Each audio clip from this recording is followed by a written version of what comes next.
Pawn का subscription लेना अब आप छोड़ दीजिए। टीवी ऑन करो, उल्लू टीवी लगा लो, सब कुछ आपको वहां पे फ्री में मिल जाएगा। क्योंकि अब ओटीटी पे सॉफ्ट पॉर्न ओपनली परोसा जा रहा है और मिनिस्ट्री ऑफ इंफॉर्मेशन ब्रॉडकास्टिंग शायद इस समय छुट्टियों पर गए हुए हैं। उल्लू टीवी का ये नया शो हाउस अरेस्ट कोई एंटरटेनमेंट नहीं है। ये तो एक्चुअली में अगर मैं कहूं तो बिग बॉस की सस्ती और एक घटिया सी कॉपी है, जहां पर वल्गैरिटी को बोल्डनेस के नाम पर बेचा जा रहा है। उल्लू का ये शो हाउस अरेस्ट देखकर ऐसा लगता है जैसे इंडियन कॉन्स्टिट्यूशन से ज्यादा फ्रीडम यहीं पर मिल रही है। गर्ल्स ओपनली वहां पर स्ट्रिप कर रही हैं, वल्गर टास्क कर रही हैं और चीप कंटेंट के नाम पर टीआरपी की भूख आपको साफ तौर पर दिखाई दी। होस्ट एजाज खान 26 महीने जेल में काट के ये बंदा आया है नारकोटिक्स के केस में। Content purely trash. लड़कियां अपनी मर्जी से यहां पर ये सब कुछ कर रही हैं, कारण सिर्फ एक चीज और वो है सस्ता फेम। और फिर यही लड़कियां बाहर निकलकर बोलती हैं कि लोग इज्जत नहीं देते, इसका रोना रोती हैं। मैडम, आप एक बात बताइए कि जब आप खुद अपनी इज्जत नहीं करेंगी, अपनी रिस्पेक्ट ऑक्शन पे लगा देंगी, तो दुनिया से आप डिग्निटी कैसे एक्सपेक्ट कर सकती हैं? एंड सबसे बड़ा जोक, ये सब कुछ बच्चों के फोन पर भी एक्सेसिबल है।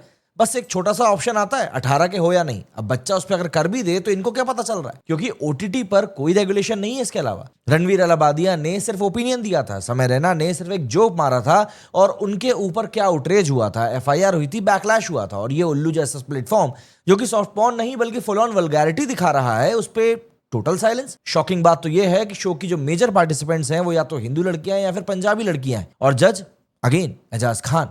ये कोई कोइंसिडेंस नहीं है, हिंदू समाज का एक मोरल फैब्रिक सिस्टमैटिकली वीकन किए जाने का काम चल रहा है। रणवीर अलाबादिया या समय रैना अगर कोई लाइन बोल दें तो उनके ऊपर एफआईआर हो जाती है, बट यहां पर पूरी की पूरी इंडस्ट्री को काला रंग पोता जा रहा है और कोई यहां पर कुछ बोलने वाला भी नहीं। मुद्दे की बात यह है कि सुप्रीम कोर्ट और गवर्नमेंट को तुरंत इसके ऊपर कोई एक्शन लेना चाहिए। एजाज खान और उसके जैसे इस शो के मेकर्स की गिरी हुई मेंटालिटी को प्रमोट करने का मतलब सिर्फ एक होगा कि देश का जो सामाजिक स्वास्थ्य है उसके खिलाफ काम करना। बोलिए भारत, क्या ये आपको मंजूर है? क्या आप टीवी पे पॉर्न खुलेआम दिखाया जाएगा? क्या गवर्नमेंट और कोर्ट्स इतने सोए हुए हैं? आखिर कब उल्लू टीवी और उसके जैसे कंटेंट के ऊपर बैन लगाया जाएगा? ये वल्गैरिटी नहीं है, समाज के अगेंस्ट सीधी सीधी एक लड़ाई है। अश्लीलता फुहड़ता का मूल कारण है घटिया शिक्षा और घटिया नियम कानून। भारत की आखिर कौन सी ऐसी समस्या है जो लाइलाज है? भारत की ऐसी कौन सी समस्या है जो विश्वव्यापी है? सरकार चाहे तो अश्लीलता खत्म की जा सकती है, अभिव्यक्ति की स्वतंत्रता तो दी जाती है, लेकिन अश्लीलता की नहीं। वो पुरानी कहावत है ना, उंगली क्या दी तुम तो हमारे सर पे ही चढ़ के बैठ गए। कुछ ऐसा ही माजरा आज की तारीख में डिजिटल मीडिया, सोशल मीडिया या यूं कहें ओटीटी प्लेटफॉर्म्स के ऊपर हो चुका है, जहां पर कि एंटरटेनमेंट के नाम पर जो गंदगी परोसी जा रही है उससे सवाल करना भी एक बहुत बड़ा सवाल बन चुका है। एक तरफ तो बोला जाता है कि डिजिटल इंडिया, मॉडर्न इंडिया, और दूसरी तरफ ये ओटीटी प्लेटफॉर्म्स पे परोसे जाने वाली गंदगी। आज हम जिस बारे में बात कर रहे हैं ये एक ऐसे शो के बारे में बात है जो कि शर्म को भी कहीं ना कहीं शर्म करने के ऊपर मजबूर कर दे। जी हाँ, मैं यहाँ पर बात कर रहा हूँ उस हाउस अरेस्ट की जिसने कि सोशल मीडिया पर इस समय बवाल मचा के रखा हुआ है। इसीलिए नहीं कि इस शो के एपिसोड्स वहां पर लोगों ने देख लिए, बल्कि इसीलिए कि इस शो की कुछ एक छोटी मोटी क्लिप्स हैं जो कि लोगों ने देख ली। इस शो को होस्ट किया जा रहा है एजाज खान से, और ये शो नहीं बल्कि एक डिजिटल गटर है। तो चलिए सबसे पहले सच्चाई को जरा परखने की कोशिश करते हैं, देखने की कोशिश करते हैं और जानने की कोशिश करते हैं कि आखिर इसके पीछे का खेल है क्या। देखिए, सबसे पहले अगर हम लोग हाउस अरेस्ट के बारे में बात करें तो देखिए, हाउस अरेस्ट आप गलती से भी ये मत सोचिएगा कि ये कोई फैमिली का एंटरटेनमेंट शो, बल्कि आप ये भी नहीं सोच सकते कि एक ऐसा शो है जिसको कि आप अपने बॉयफ्रेंड या गर्लफ्रेंड के साथ में एंजॉय कर सकते हैं। नहीं, ये एक ऐसा शो है जिसको कि आप वल्गैरिटी के इतने घटिया लेवल पर लेकर जाने के बाद देखना की सोचोगे कि मुझे नहीं लगता कि उस लेवल पर आप जाओगे। हाउस अरेस्ट, जैसा कि मैंने कहा, 1% भी फैमिली एंटरटेनमेंट शो नहीं है, ना ही ये लोग क्लेम करते। ये वो जगह है जहां पर बेशर्मी को कूल बताया जाता है, अश्लीलता को कंटेंट के नाम पर बेचा जाता है। इस शो में होता क्या है, एक एपिसोड में एक लड़की से कहा गया कपड़े उतार दो, और बाकी कंटेस्टेंट्स वो तालियां बजा रहे थे, शूटिंग कर रहे थे, सपोर्ट कर रहे थे। ये सब कुछ कैमरे के ऊपर रिकॉर्ड चल रहा था, यूट्यूब के ऊपर डाल दिया गया। और ये कैसा एंटरटेनमेंट है, ये सवाल कौन पूछेगा भाई? ये तो एक्चुअली में अगर हम लोग सोच कर देखें तो ये एक मेंटल एपिडेमिक है, जहां पर कि संस्कार जलाए जा रहे हैं सिर्फ और सिर्फ टीआरपी की पार्टी को मनाने के लिए। अब आप मुझे बताओ, ये मॉडर्न है या मोरालिटी का पतन? कमेंट सेक्शन आपके लिए है, याद रखिएगा। अब देखिए, कोई बोल सकता है कि अरे यार और भी शोज हैं, मतलब हाँ भाई, समय रैना का शो भी तो कंट्रोवर्शियल था, लेकिन हाउस अरेस्ट एक अलग ही लेवल पे जा रहा है। समय का कंटेंट बिल्कुल ऑब्जेक्शनेबल था, लेकिन एजाज का शो ये तो सीधा सीधा सॉफ्ट पॉर्न की कैटेगरी में ही लाया करता है। इसमें स्टोरीज नहीं है, बस बेडरूम सीन्स हैं। और ये आल्ट बालाजी, उल्लू जैसे प्लेटफॉर्म्स, ये लोग इस गंदगी को हर घर तक, हर एक व्यक्ति तक, चाहे वो बड़ा हो, बूढ़ा हो, बच्चा हो, जवान हो, महिला हो, कोई भी हो, उस तक पहुंचाने का ऐसा लग रहा है कि इसने पर्सनली एक जिम्मेदारी उठा के रखा हुआ है। दरअसल कहने में थोड़ा अजीब जरूर लगेगा, लेकिन छोटे शहरों में, चाहे वो टायर 2 हो, टायर 3 सिटीज हो, यहाँ पर एप्स का क्रेज, इस तरह की जो एप्स होती हैं जहां पर इस तरह का कंटेंट परोसा जाता है, इसका क्रेज बहुत ज्यादा बढ़ रहा है। और ये कोई कोइंसिडेंस नहीं है, ये एक प्लान कॉन्स्पिरेसी है जो कि हमारे कल्चर को कहीं ना कहीं खत्म करने का काम कर रही है। आप इस बात को समझो कि इन एप्स का सब्सक्रिप्शन भी बहुत सस्ता रहता है, 50 रुपए से लेकर 200-250 रुपए में आपको सब्सक्रिप्शन मिल जाएगा। तो ऑब्वियस सी बात है, इसके ऊपर पैसा खर्च करने में कोई सोचेगा नहीं। लेकिन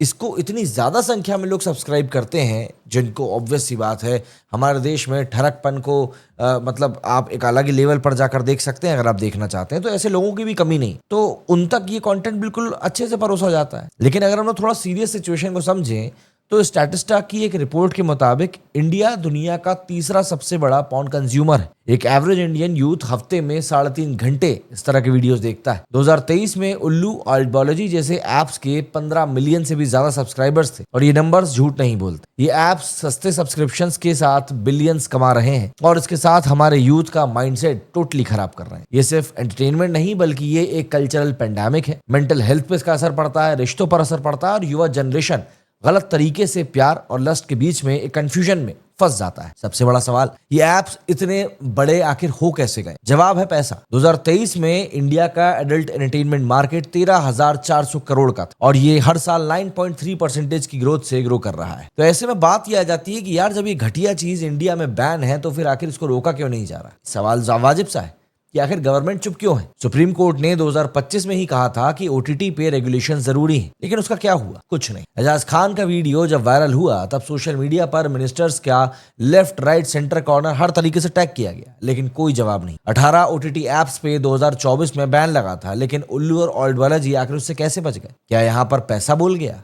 क्या गवर्नमेंट इस गंदगी के बिजनेस में भी इनडायरेक्टली कहीं ना कहीं कुछ ढूंढने की कोशिश कर रहे हैं? ये सवाल हम सबको सोचने पे कहीं ना कहीं मजबूर कर देता है। अब देखिए, ऑब्वियस सी बात है, सॉल्यूशंस की जब बात करेंगे तो दिक्कतें तो आएंगी। तो भैया सीधी सी बात है, रोना धोना हम बंद करते हैं, सॉल्यूशन की बात करते हैं। तो सबसे पहले तो गवर्नमेंट को ओटीटी के लिए स्ट्रिक्ट रेगुलेशंस बिल लाना ही चाहिए, क्योंकि जिस तरह का कंटेंट आज की तारीख में ओटीटी पर परोसा जा रहा है, लोग कितना ही कह लें कि ओटीटी के ऊपर अगर रेगुलेशन आ गया तो फिर ओटीटी नहीं रह जाएगा।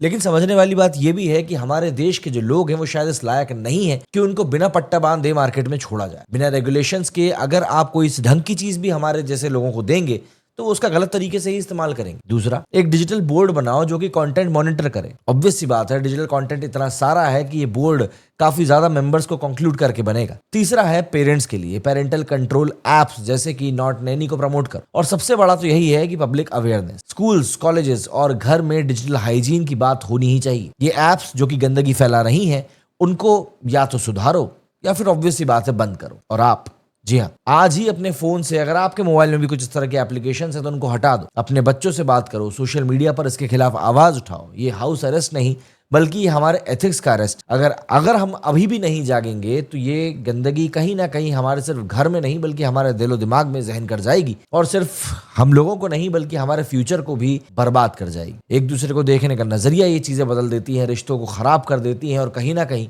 समाज में ऐसी गंदगी को घुसा देती हैं कि उसके बाद जिस प्रकार के घटनाक्रम निकलकर सामने आते हैं, मेरा मतलब आप समझ ही रहे होंगे, उनकी भी रोकथाम नहीं हो। तो हाउस अरेस्ट जो कि इस समय सोशल मीडिया पर सिर्फ और सिर्फ गलत कारणों के कारण ही वायरल हो रहा है, ये उसकी कहानी थी। अगर आपको वाकई में लगा कि यहाँ पर जो मैंने बात कही है वो सही है 1% भी, तो इस वीडियो को शेयर जरूर करें, अपने दोस्तों तक पहुंचाएं और ऐसे लोगों तक पहुंचाएं जो इस तरह की एप्लीकेशंस का यूज करते हैं। और गवर्नमेंट के से रेगुलेशंस के लिए आप भी डिमांड करें, सोशल मीडिया का टूल आप भी इस्तेमाल करें, क्योंकि अगर अब नहीं तो ऑब्वियस सी बात है कभी। जय हिंद, जय भारत।